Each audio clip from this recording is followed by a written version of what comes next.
नमस्कार, PS news पर आप सभी लोगों का स्वागत है। लोकसभा का चुनाव संपन्न हो चुका है। अब बारी है लोकसभा के अध्यक्ष के चुनाव। वैसे तो परंपरा के अनुसार लोकसभा का अध्यक्ष बहुमत प्राप्त दल को ही मिलता है, यानी जिस दल की सरकार बनती है उसी दल का लोकसभा का अध्यक्ष होता है। और अब तक लोकसभा के अध्यक्ष का चुनाव की निर्विरोध प्रक्रिया जारी रही। लेकिन क्या 18वीं लोकसभा चुनाव में भी ऐसे ही निर्विरोध लोकसभा के अध्यक्ष चुने जाएंगे?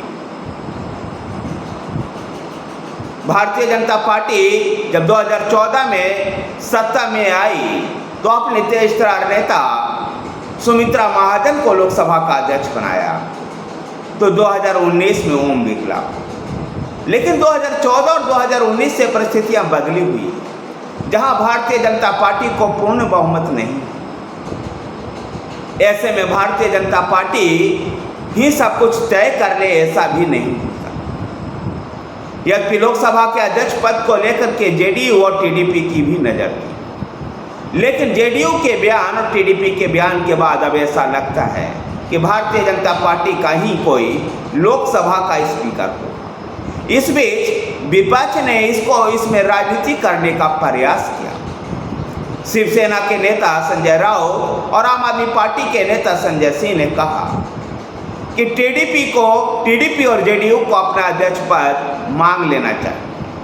अगर ऐसा नहीं होगा तो उनकी पार्टी में टूट, जैसा शिवसेना और एनसीपी में।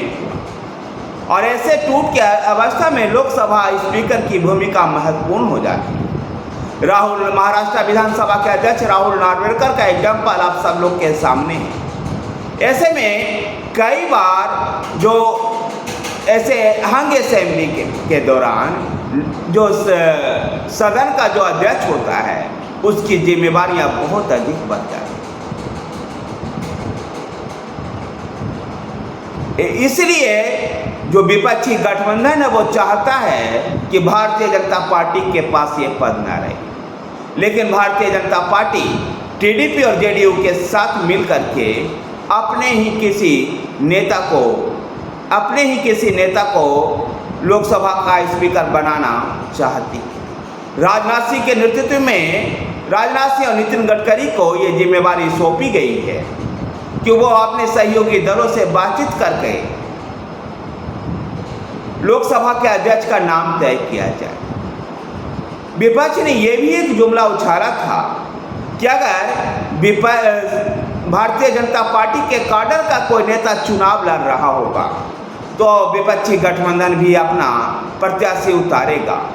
लेकिन अगर दूसरे दल से भाजपा में आए हुए, मसलन उड़ीसा से भर्तृहरि मेहताब और आंध्र प्रदेश की डी पुरंदेश्वरी को इशारा करते हुए विपक्षी गठबंधन ने कहा था कि अगर इन जैसे लोगों को अध्यक्ष के लिए उतारा जाता है तो विपक्ष भी उनको समर्थन करेगा। देखना ये दिलचस्प होगा कि आखिर लोकसभा के स्पीकर के पद पर, लोकसभा के अध्यक्ष पद पर कौन विराजमान होता है। भारतीय जनता पार्टी इस रणनीति के तहत काम कर रही है कि लोकसभा के अध्यक्ष का पद अपने पास रखेगी, जबकि उपाध्यक्ष के पद सहयोगियों को देगी। अब विपक्ष आगे कैसे रणनीति को अपना पाता है। अब तक के जो लोकसभा में अध्यक्ष रहे हैं, अगर उनकी चर्चा करें तो 1952 से 57 तक गणेश वासुदेव बमलांकर लोकसभा के पहले स्पीकर थे। उसके बाद M.A. अयंगार दूसरे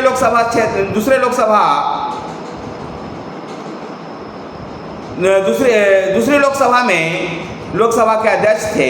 तो तीसरे लोकसभा में सरदार हुकम सिंह, नीलम संजीवा रेड्डी जो बाद में राष्ट्रपति भी बने, चौथे लोकसभा के स्पीकर थे।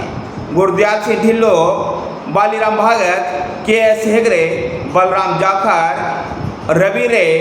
जाखर जैसे लोगों ने भी लोकसभा के स्पीकर पद को निभाया।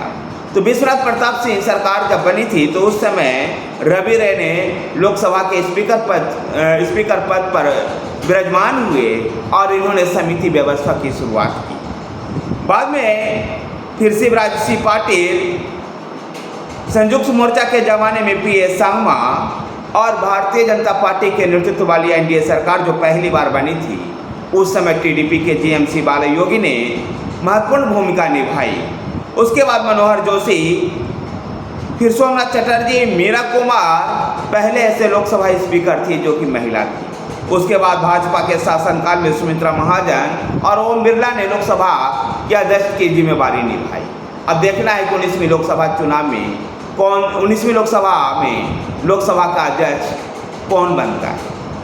अगर बात करें संसद के तस्वीर की, तो संसद में युवा और अनुभव दोनों का मिश्रण है, जहां 25-26 साल के भी कई सांसद इकरा हसन और संभावी चौधरी जैसे यंग सांसद भी चुनाव जीत कर के आए हैं, तो अनुभव भी यहां पर खूब है।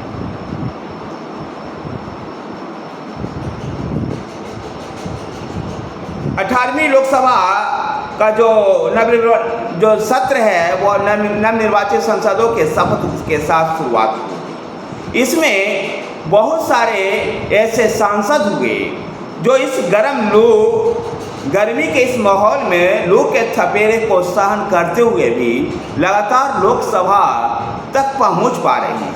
तो कुछ ऐसे भी उम्मीदवार रहे जो इन लू के थपेरों को सहन नहीं कर पाए। लोकसभा चुनाव के दौरान लू के थपेरों के साथ कहीं सत्ता और विरोधी लहर चली, तो कहीं उम्मीदवार ने जातीय चक्रव्यूह को नहीं भेद पाए। जनता की अदालत में हर बार ऐसे ही कड़ी परीक्षा लेती है।